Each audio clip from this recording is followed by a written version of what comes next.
अगर मैं student so that the relation are defined in the set A of all triangles as are बराबर T1 T2 such that T1 similar T2, so that relation are defined in the set A of all triangles.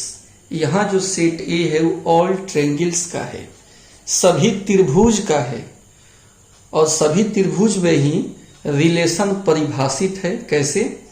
तो ये दिया हुआ है कि relation are बराबर T1 T2 such that T1 is similar to T2, यानी दो ट्रायंगल अगर सिमिलर हैं तो दोनों रिलेटेड होंगे, ऐसा रिलेशन में दिया है। कह रहा है प्रूफ करना है कि इक्विवेलेंस रिलेशन है।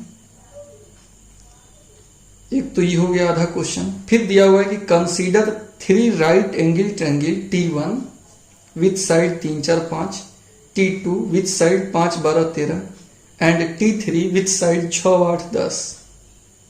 विच triangle among T1 T2 and T3 are related.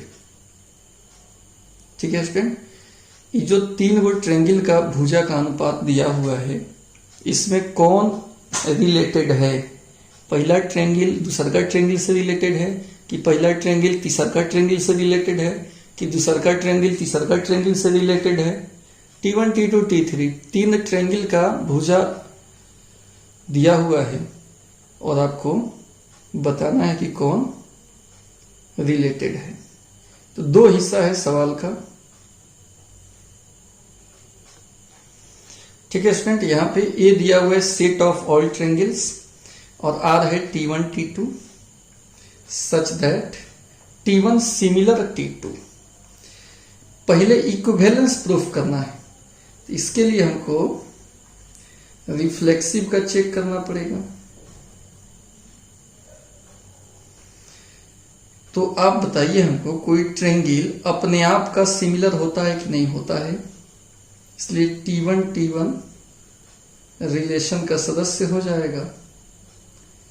ठीक है, तो R क्या हो गया? R is reflexive. R में रिफ्लेक्सिव का गुण है।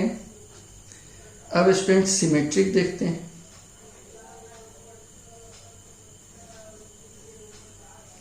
सिमेट्रिक में मान लेते हैं कि T1 T2 रिलेशन में है, तो स्टूडेंट अगर रिलेशन में है तो T1 सिमिलर T2 हो जाएगा। उल्टा भी लिख सकते हैं, T2 सिमिलर T1।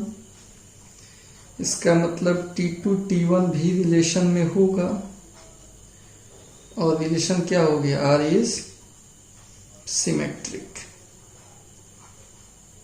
इसमें सिमेट्रिक का गुण आ गया। अब आइए हम ट्रांजिटिव देखते हैं।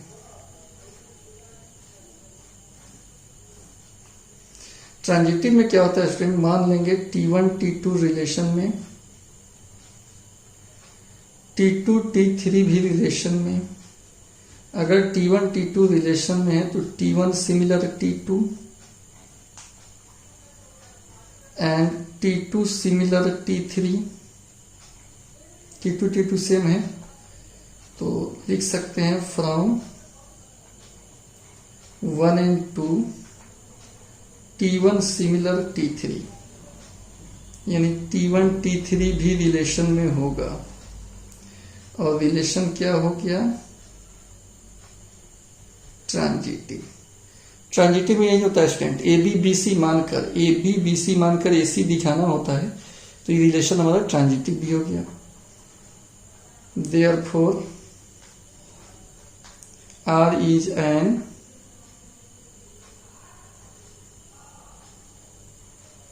इक्विवेलेंस रिलेशन हुआ। ठीक है स्टूडेंट, तो एक तो यहां प्रूव्ड हो गया। फिर आपका ट्रायंगल दिया हुआ है। पहला ट्रायंगल 3 4 5, दूसरा ट्रायंगल का भुजा है 5 12 13, और तीसरा ट्रायंगल का भुजा है 6 8 10। कर इसमें कौन सिमिलर है?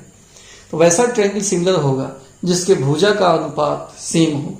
3/6, 4/8, 5/10 करेंगे ना तो सेम आएगा। 3/6 1/2 आएगा, 4/8 1/2 आएगा, 5/10 ये भी 1/2 आएगा। तो इसलिए कह सकते हैं कि T1 T3 के सिमिलर है।